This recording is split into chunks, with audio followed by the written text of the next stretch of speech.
Previously, in a world ruled by magic, Mashle was an anomaly, lacking any magical abilities despite his impressive physical strength. Society rejected him for his difference, but Mashle refused to let that define him. He struck a deal with Brad, a powerful mage, to become the chosen one in the most prestigious school of magic in the country. The story continues as Mashle and his comrades stumble upon a concealed entrance leading to an underground arena while searching for a lemon. Soon, fate separates them, thrusting each into a perilous encounter with members of the formidable Magia Lupus. Lance skillfully triumphs over Mantle, the third Fang, utilizing his second death gravity magic. Meanwhile, Mashle exhibits overwhelming strength against Razor, the second Fang. Dot and Finn face the combined challenge of Milo and Love, the fourth and fifth Fangs. Amidst the chaos, another student uncovers the secret door and readies themselves to explore its mysteries. Milo decides to leave Love to handle their opponents alone, opting to search for Mashle instead. Love, perceiving Dot and Finn as mere pushovers, assumes an easy victory. Instantly, Love inquires whether Dot and Finn find them likable, but the duo finds this inquiry peculiar since they barely know Love. Dot astutely recognizes Love's manipulative tactics, yet acknowledges his personal interest, while explaining that he is already in love with Lemon.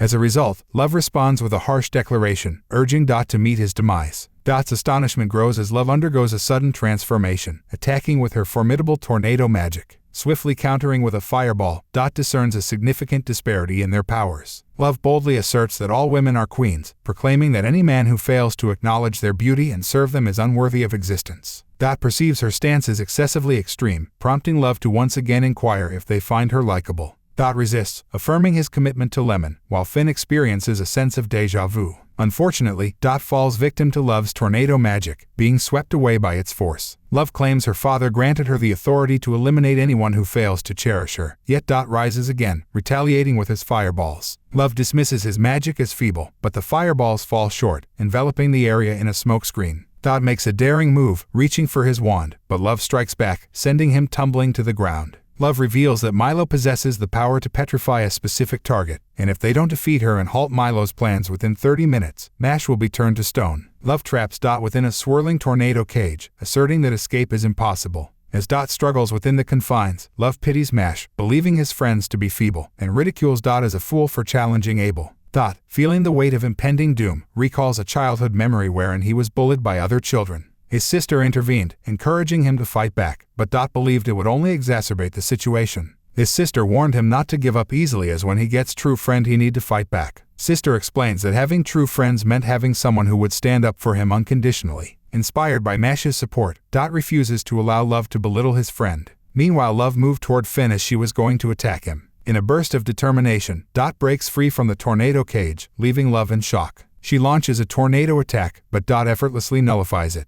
Love marvels at Dot's sudden increase in power and notices the marking on his forehead, recognizing it as the warding cross, a symbol borne by certain children known as battle demons who can unleash their magic when their emotions reach a certain threshold. Dot declares it a transgression to insult his friends, conjuring countless fireballs within the arena. Love panics, and Dot asserts his role as the main character, launching his fiery assault. An immense explosion ensues, but when the smoke clears, it becomes evident that Dot intentionally missed his target, expressing his aversion to harming girls and urging Love to depart. Grateful for his mercy, Love thanks him, leaving Finn in awe of Dot's solo victory, offering his admiration. However, a Stonehead suddenly emerges behind Finn, and Dot selflessly pushes him out of harm's way, intercepting the attack. Milo reappears, bewildered by the turn of events, while Love apologizes for her defeat. Dot expresses relief that Milo abandoned his attempt to petrify Mashle, but Milo prepares to crush them, summoning multiple stone hands as weapons. Dot, teetering on the brink of exhaustion, believes his strength is waning, and Love praises Milo as a prodigy, being the only first year in Magia Lupus. With the stone hands inching closer, an unexpected turn unfolds as Milo is impaled by a sword and sent flying. Finn recognizes the weapon, and Milo, realizing his adversary is the previous year's divine visionary Rain, is stunned.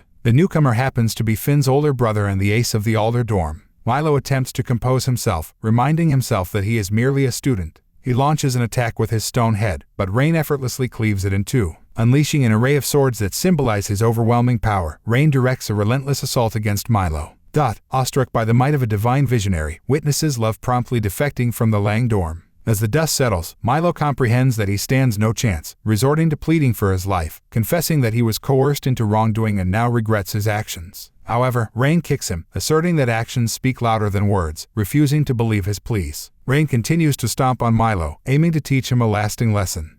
Taken aback by the brutality, questions whether they truly belong to the same side. Rain commands them to depart, reassuring them that he will handle the remaining matters. Love swiftly makes her escape following Rain's interrogation. Venturing further into the depths of the dungeon, we discover that Rain was sent by Headmaster Wahlberg, who received information regarding Innocent Zero and suspects that their pawns may be in the vicinity. He contemplates the possibility of their concealed magic powers. Suddenly, he encounters Mash, who nonchalantly indulges in a cream puff. Rain senses an unusual aura emanating from Mash, suspecting him to be one of the pawns. To verify his suspicions, Rain summons a spider capable of gauging magic power. He launches an attack with his sword, yet Mash effortlessly catches it, perplexed by the unfolding situation. The spider detects zero magic from Mash, dismissing it as a glitch. Unfazed, Rain strikes again, this time with 3% of his power. Although the attack connects, Mash astonishingly transforms the swords into a chair. The spider persists in detecting zero magic, but Rain decides to test Mash once more. Employing 10% of his power, Rain launches an assault. The spider assumes Mash stands no chance, yet Mash adeptly swings his bat, skillfully deflecting all the swords, causing them to plummet to the ground.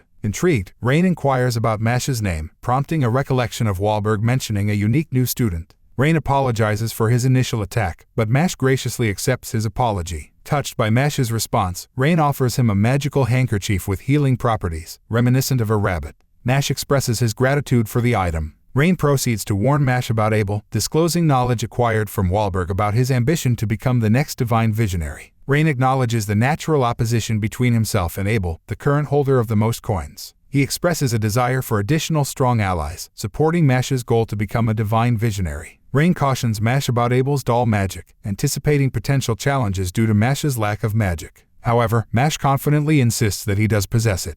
Rain wishes him luck, stating that he has other matters to attend to. Mash expresses appreciation for Rain's assistance, to which Rain asserts that he acted for his own benefit. We catch a glimpse of Wahlberg conversing with Rain about Mash's selfless devotion to his friends and even saving his brother. Rain now supports Mash's pursuit of his goal. Mash reaches the final room, pondering whether the door opens by pushing or pulling. Guessing correctly, he decides to blow the door open, prompting Abel to question if Mash has a personal vendetta against doors. Mash playfully explains that he was merely trying to knock. This brings an end to our episode. If you enjoyed it, then don't forget to subscribe our channel, Any Explainer.